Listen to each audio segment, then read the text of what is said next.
Бүгінгі таңда әлемде қырғызстандық 1 миллионға жуық еңбек мигранттар бар екен. Көпшілігі Ресейде тұрады және жұмыс істейді. Еуропа, ақш және Оңтүстік Корея елдерінде аз. Бірақ бар. Жыл сайын олар отанына шамамен 2 миллиард ақш долларын аударады екен. Чет өлкөгө иштөө үчүн кетип жаткан жарандардын саны көбөйүп, миграция агымы уланууда. Статистикалык маалымат боюнча мигранттардын саны учурда 1 миллиондон ашык.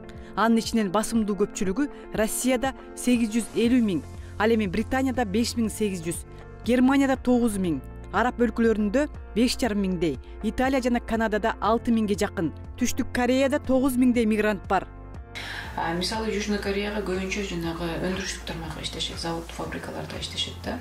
Россия Федерациясында көбүнчө телүү тармагында, мисалы курулушта иштешет, ошол эле жанагы тамак аш телүү, гостиничный бизнесте жана телүү тармагында көбүнчөсү.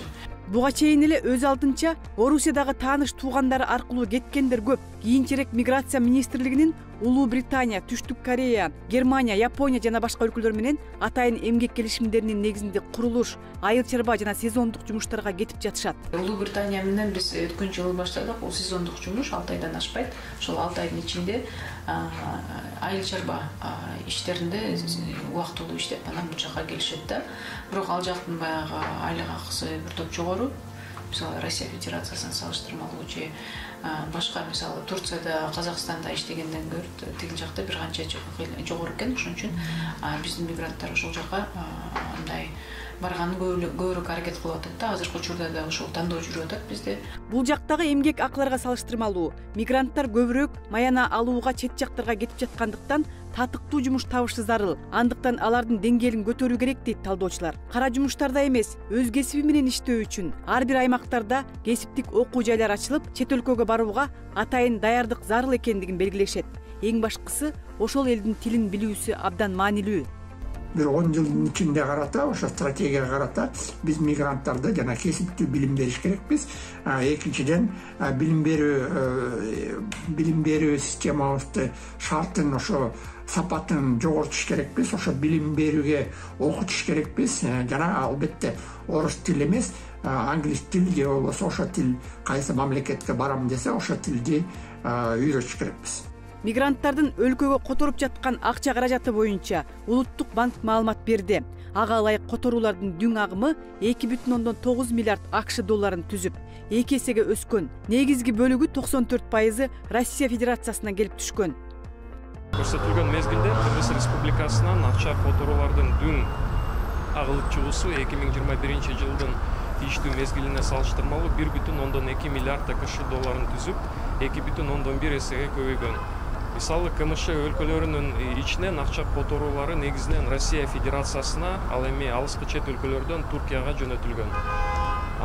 2023 жылдан токтолуп кетсек, 2023 жылдын январь айында негизделген маалымат боюнча доллар эквивалентинде 88,7 миллион акш доллары түзгөн. Ошол эле учурда отчеттук мезгилде акча которуулардын дүң агымы 146,7 миллион акш долларын түзүп, ал эми акча которуулардын дүң агылып чыгуусу 57,9 миллион акш долларын түзүп, 68,6% өскөн. Европа мамлекеттеринде Орусияга караганда коопсуздук жана айлык маяна жакшы. Ошондой эле ал да канча кызыктуу. Бирок иш визасы аркылуу болгондуктан ал жакка баруу кыйынга турууда. Жумушчу виза алганга аракет эткен, бирок ошо алар болсо аларга жетишпеген кандай бир адистер керек да, жетишпеген кесиптерге иштегенге. Ошолор жетиштүү болсо, алар ошол ой мамлекеттерден издешет. Албетте экинчи жагы ошо виза алыш үчүн мисалы мындай жогорку акча банай алганга бул тил билиш керек ошо мамлекеттин. Анан экинчиси кесиби болуш керек. Кесиби болсо ошол мамлекеттин билим берүү стандартына уркаш болуш керек. Эгерде бизде тилекке каршы көбүнчө андай жогорку окуу жайларда же болбосо окуу жайлары стандартыбызга дал келбейт. Кандай болгон күндө да чет өлкөлөргө кетип жаткан мигранттар бара турган өлкөлөрдүн тилин, мыйзамдарын билип кетүүсү зарыл. Жарандар миграция башкармалыгы аркылуу эмес, өз алдынча кетсе дагы кыйынчылыкка кабылышса, ошол мамлекеттердик элчиликтерге кайрылуулары керек. Клара Кудайбергенова, Кыргызстан, Бишкек.